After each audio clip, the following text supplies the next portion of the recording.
Oleh sebab itu, takutlah akan Tuhan dan beribadalah kepadanya dengan tulus, ikhlas, dan setia.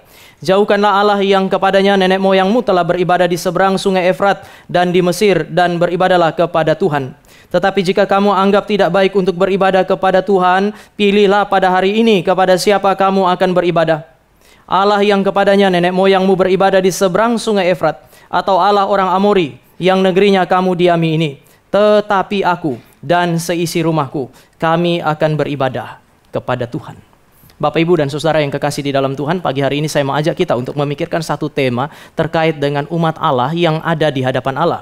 Saya mengambil dari ayat yang pertama dan kedua ketika Yosua mengatakan di dalam tulisannya bahwa kami sementara berdiri di hadapan Tuhan. Istilah koram deo, istilah berdiri di hadapan Tuhan atau berada di hadapan Tuhan adalah istilah yang cukup akrab di dalam telinga Bapak, Ibu, dan saya. Bahkan seringkali keluar dari mulut kita. Kita mengatakan bahwa kita berdiri di hadapan Tuhan. Pertanyaannya sekarang adalah bagaimana saudara dan saya memahami hidup di hadapan Tuhan itu. Bagaimana saudara dan saya memahami kita ada di hadapan Tuhan. Yosua pasal 24 ayat 1 bagi saya adalah sebuah penjelasan yang paling bisa Bapak, Ibu, dan saya pegang. Ini adalah definisi dari seorang penulis yang diinspirasikan oleh Allah. Artinya definisi ini tidak mungkin salah. Definisi ini adalah definisi yang tepat, persis seperti apa yang Allah mau. Oleh karena itu saya mau ajak kita terlebih dahulu melihat, paling tidak hari ini kalau kita bicara mengenai ada di hadapan Allah, orang sering melihat dari dua kacamata atau dari dua sudut pandang. Ada orang-orang yang percaya bahwa kalau kita ada di hadapan Allah, maka kita akan melihat hal-hal yang besar, hal-hal yang luar biasa. Saudara kita dalam tradisi gereja-gereja karismatik umumnya melihat hal ini. Kalau kami ada di hadapan Allah, maka akan ada mujizat, ada perbuatan-perbuatan Allah yang spektakuler. Apakah ini benar? Ada benarnya. Bapak, Ibu, dan saya melihat ketika Allah hadir di Mesir, ketika Allah hadir di tengah-tengah Israel dan memimpin umat Allah, saudara dan saya melihat 10 tulah, saudara dan saya melihat Laut Merah itu dibelah oleh Allah, saudara dan saya melihat kira-kira hampir 1 tahun Allah hadir di sekitar Gunung Sinai, dan di sana kilat dan guru hadir terus-menerus sehingga umat Allah ketakutan. Kehadiran Allah yang begitu spektakuler, begitu banyak fenomena yang Allah buat jauh daripada apa yang pernah dibayangkan, apa yang pernah dipikirkan oleh Israel. Memang ketika Tuhan hadir, seringkali saudara dan saya juga melihat ada begitu banyak hal yang melampaui akal dan pikiran kita terjadi di tengah-tengah umat Allah. Tetapi itu bukan satu-satunya definisi, dan itu bukan definisi juga yang paling tepat. Kenapa, saudara? Ketika Yosua bilang kami ada di hadapan Tuhan, Yosua jelas kok bilang kami ada di hadapan Tuhan. Tapi saudara lihat apakah ada mujizat di sana? Apa yang terjadi di sana? Nggak ada. Mungkin biasa-biasa aja, kayak ibadah kita pagi ini biasa aja. Atap ruko ini tidak dibelah oleh Tuhan dan Tuhan tidak bicara dari atas. Biasa saja. Tapi apakah Tuhan hadir? Apakah saudara dan saya pagi ini ada di hadapan Tuhan? Zaman Musa dan zaman Yosua, di antara banyak zaman, saudara.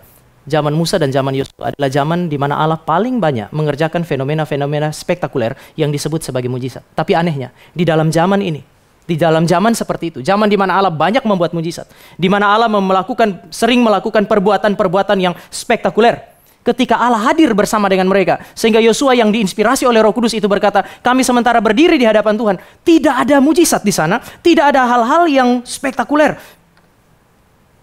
Saya percaya bahwa ketika Allah hadir, bahkan lebih sering kehadiran Allah itu terjadi di dalam situasi seperti ibadah hari ini. Berapa sering pagi sampai malam dalam tanggal 1 kemarin itu ada mujizat yang membuat Bapak, Ibu, dan saya terheran-heran. Begitu masuk tanggal 1, langit yang tadinya gelap langsung jadi terang. Kan enggak? Biasa-biasa saja. Mungkin di dalam ibadah keluarga tutup tahun juga biasa-biasa saja.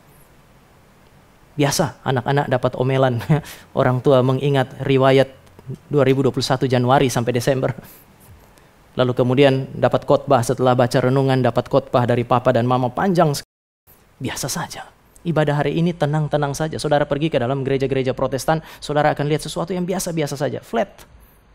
Siapa yang bilang Allah nggak hadir di situ? Karena Allah juga sering hadir dalam situasi seperti yang saudara dan saya alami hari ini. Bahkan Allah sering kali hadir di dalam kehidupan saudara dan saya setiap hari. Bahkan nanti sampai saudara dan saya mati. Kehadiran Allah itu kadang-kadang tidak terasa sebagaimana yang diharapkan oleh banyak orang zaman ini. Maka kehadiran Allah tidak bisa didefinisikan berdasarkan situasi yang tadi saya sebut sebagai spektakuler, mujizat dan lain-lain. Bukan itu. Sementara kita dalam tradisi gereja reform, kita seringkali kita bilang kita selalu ada di hadapan Tuhan. Kenapa? Karena Allah Maha Hadir. Oleh karena Allah Maha Hadir, maka kita senantiasa ada di hadapan Tuhan. Satu sisi ini benar, Allah hadir di mana-mana karena Dia Maha Hadir. Tetapi ketika Allah hadir di mana-mana, itu Dia tidak hadir dengan cara yang sama. Dia tidak hadir dengan relasi yang sama dengan setiap pribadi yang Dia jumpai di sana. Apakah Allah hadir di gereja? Allah hadir di gereja. Di kebun binatang bagaimana? Allah hadir di kebun binatang. Sang pencipta itu harus selalu ada di tengah-tengah ciptaan untuk menopang ciptaan sehingga ciptaan itu tetap bisa ada. Bahkan di neraka Allah mesti ada. Supaya murkanya nyata dengan jelas dan neraka tetap bereksistensi, termaksud isi neraka hanya bisa bereksistensi jika Allah hadir di sana. Allah yang saudara dan saya sembah adalah Allah yang maha hadir. Tetapi Allah yang maha hadir ini ketika Dia masuk ke dalam satu tempat berelasi dengan manusia, Dia berelasi dengan cara yang berbeda-beda. Dan inilah yang ditekankan oleh Yosua. Allah kami adalah Allah yang hadir dimanapun. Dia berkuasa di semua tempat. Tidak ada satu titik di dalam alam semesta ini di mana Allah tidak hadir. Tetapi ketika kami berdiri di Sikem, Allah kami sementara menyatakan kehadirannya yang khusus sebagai Allah perjanjian dan kami sebagai umat perjanjian. Sekali lagi inilah yang mau ditekankan oleh Yosua. Kalau kami berdiri di hadapan Allah, berarti Allah hadir dalam kehidupan kami dan berelasi dengan kami.